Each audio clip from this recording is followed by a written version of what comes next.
Nothing But the Words, episode number 72, Essential Lessons from Traditional Publishing. Welcome to Nothing But the Words, the podcast that gives you everything you need to know to write a phenomenal book. Now here's your host, your author coach, Candace L. Davis. Hey there, and welcome to Nothing But the Words. I'm your author coach, Candace L. Davis. I hope your week and your writing are both going well. I love the way self-publishing has removed the barriers to publishing so everyone who wants to can write and publish a book. If you really want to, you can publish a book in the next 24 hours. You can have whatever you've written uploaded to Amazon and ready to go as an ebook within a day. Self-publishing creates a way for people who would otherwise not have access to create their own access, so they can publish what they want, not what a gatekeeper decides is worthy of publishing. Readers will decide whether or not a book has value. I love self-publishing. That being said, traditional publishing still holds a lot of value for many authors based on their particular goals. In fact, about half of my coaching clients are publishing traditionally.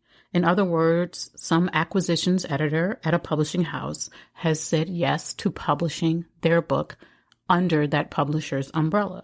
While traditional publishing is definitely not for everyone, and we can talk about why on another episode, there are lessons every author can and should learn from traditional publishing. Today, I want to go over 5 of those really important lessons for you, and they will apply to you whether you plan to publish traditionally or to self-publish.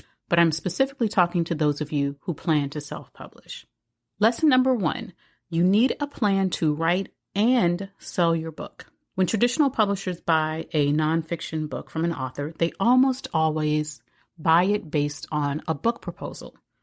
A proposal has several sections that you're supposed to cover when you want to sell your book, but it mainly focuses on what your book will include as content, who you are as an author, and how you will sell this book. Traditional publishers want to know what content your book will include, who your audience is, why you're the right person to write this book, why the marketplace needs this book right now, and how you plan to get your book in front of the right audience. In other words, how you will market and promote your book. What's your plan, man? These are elements of writing and publishing every author, self-published or traditionally published, should think through. Doing this planning work up front will keep you from making a lot of mistakes like targeting the wrong audience or failing to have a marketing plan in place for your book.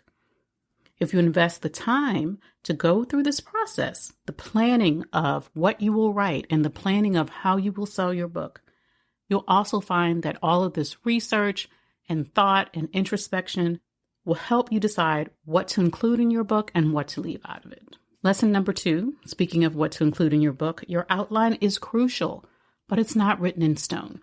Every one of my coaching or co-writing or ghostwriting clients who has a traditional book deal has included an outline in their book proposal. That's expected. The publisher needs to know what your book will include.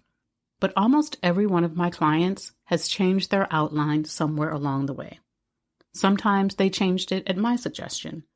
Sometimes they changed it at their acquiring editor or the publisher's suggestion. And sometimes they changed it because as they got into the writing, they realized how they could make their book better. Just that simple. The outline was a starting place, but they allowed themselves the flexibility to switch things up when they needed to.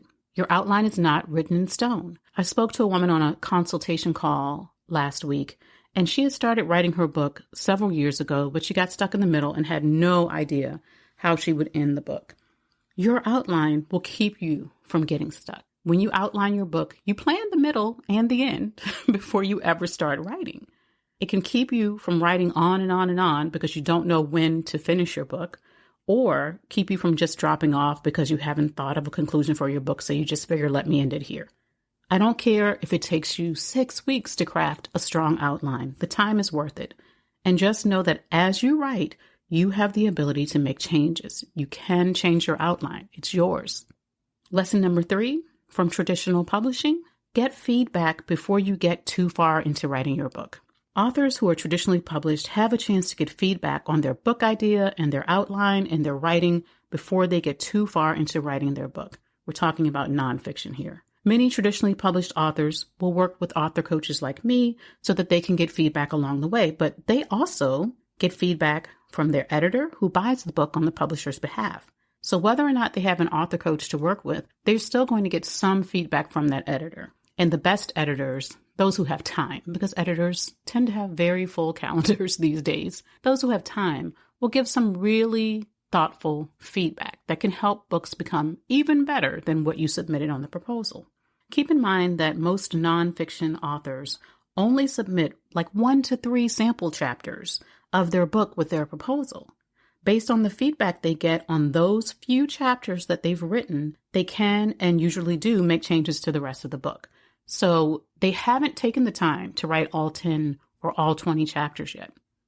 They've just written a few, maybe even 1, depending on how they're selling the book. So before they get too deeply into the writing, they're able to get some feedback and use that feedback to make the rest of the book even better. Even if you're self-publishing, you can and should get feedback on your book. You should get feedback on your outline so you don't get so far into the process and then realize this outline doesn't have everything I need it to have, or it has too much. You can work with an author coach to get feedback. You can join a writer's workshop. There are lots of online writing classes you can take that will give you feedback on your writing. Whatever resource you find and are comfortable with, take advantage of it.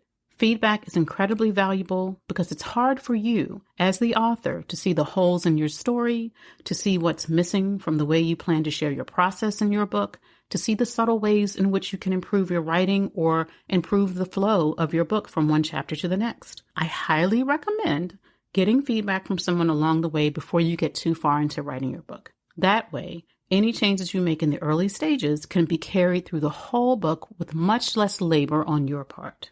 Lesson number 4 from traditional publishing: deadlines can make a huge difference. Most of my traditionally published clients are given anywhere from 6 months to a year to write their books. Once they receive a contract and some portion of their advance from the publisher, the clock is ticking. These people have full personal and professional lives. Most of them don't have a lot of extra time on their hands, but their publisher expects the manuscript to be ready by a specified and agreed upon date. Often the balance of the advance won't be paid until the author turns in the balance of the manuscript, so there is money on the line. Fair enough, although I'm still a fan of full advance paid up front, but that's a different topic.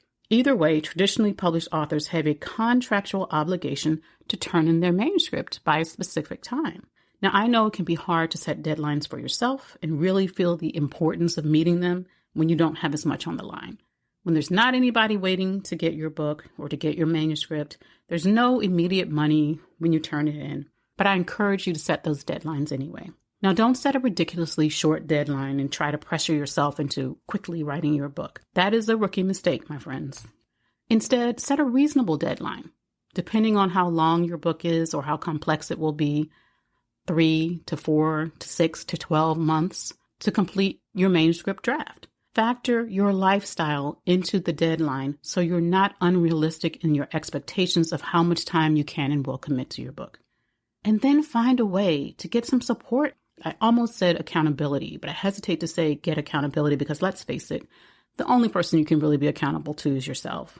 In fact, I'm hesitant to coach authors who come to me and say their primary need for coaching is accountability. I have found in my experience that rarely works. All they have to do is skip our coaching sessions and ignore my emails. So how much can I really hold them accountable? And yes, people have done it. Traditionally published authors often work with an author coach to help them make those deadlines, but that coach isn't holding their feet to the fire in that way. Yes, we can nag a bit, we can nudge, we can encourage. And regular coaching sessions will serve as mile markers for the author and remind them to get the writing done. Even more importantly, that coach is there to help you talk through anything that's keeping you stuck. And that could be anything from your own mindset and thoughts and beliefs about your abilities as a writer, about the value your book provides or will provide, to the structure of your book or the content you've included or the way you've written a recent passage. So your author coach is there to really support you. I coach my clients through the tough parts so they can keep writing. Regardless of how busy they are, my clients work aggressively to hit those deadlines, but they get support to do it. So it's not a painful task for them. Hopefully not. So yes, share your deadline with someone. It could be an author coach. It could be a friend who has a similar goal and you've decided to support each other in reaching that goal, but also in hitting some milestones along the way. Because if you say, hey, check in with me in 6 months and I'll have a manuscript, a lot can go wrong in 6 months. So have some stops along the way where you'll check in weekly even to make sure you're both moving towards your goal. Seek out a relationship with a professional, with a peer, with a colleague, in which you can have help staying focused on the deadline, yes, but in which you will also have some help getting over the obstacles when they arise, and they will. Lesson number 5 from traditional publishing. This is our final lesson today, friends. It takes a team to publish a phenomenal book. I know I've said this before, and if you've listened to previous episodes, you won't be shocked to hear this, but I'm going to say it again because traditional publishing does this really, really, really, really well. You cannot self-publish a phenomenal book on your own. And fine, I know someone out there in the world has done it, but it's a rare and elusive thing, so I'm encouraging you to stay in your lane, stay with your gifts, and don't try to be a unicorn in this universe of publishing. Traditionally published authors work with ghostwriters much more often than you know. When they don't have ghostwriters or co-writers, they often have author coaches. These authors are not necessarily professional writers. We're not talking about people who come from journalism backgrounds, right? We're talking about people who are experts in their particular field. But that expertise doesn't necessarily extend to book writing. So they hire an expert to help them get the job done. They also get feedback from their acquisitions editor, as we've mentioned. They have a copy editor employed by the publisher who will go line by line through the manuscript. Professional layout designers and cover designers make traditionally published books look fabulous. The ones I love look fabulous. They don't all look fabulous, but they look really, really good, and they look professionally designed. And when they're very lucky or very smart, traditionally published authors also have marketing professionals in their corner, even if they have to pay for the team themselves. I can tell you many of my clients, even though they have a publisher, pay for their own PR. They run their own Facebook ads. They invest in marketing their books because they know whatever their publisher is doing for marketing is probably not enough. You, my friend, also need a team when you publish your book. And you can create that team on any budget, so do not let money be an excuse. Start setting aside some amount of money for your team from the moment you conceive of your book idea. Do some research on what you'll have to spend. One of my clients brilliantly went back to her alma mater and offered marketing internships to a couple of students. Their job was to promote the launch of her book. She took the time to create a formal program outlining the learning objectives and what the students would do to meet those objectives. The students got class credit and she got free marketing help. Do not decide that you can't have a team because you don't have the money. Budget and save for your publishing team and then get creative, just like my client did. So these are 5 essential lessons you can take from traditional publishing. You need a plan to write and sell your book. Your outline is crucial, but it's not written in stone. Get feedback before you get too far into writing your book. Deadlines make a huge difference. And finally, it takes a team to publish a phenomenal book. That's all for this episode, my friends. For more writing tips and inspiration, follow me on Instagram at Candace L. Davis. Thanks for listening to Nothing But the Words. I'm your author coach, Candace L. Davis, and I'll see you next time.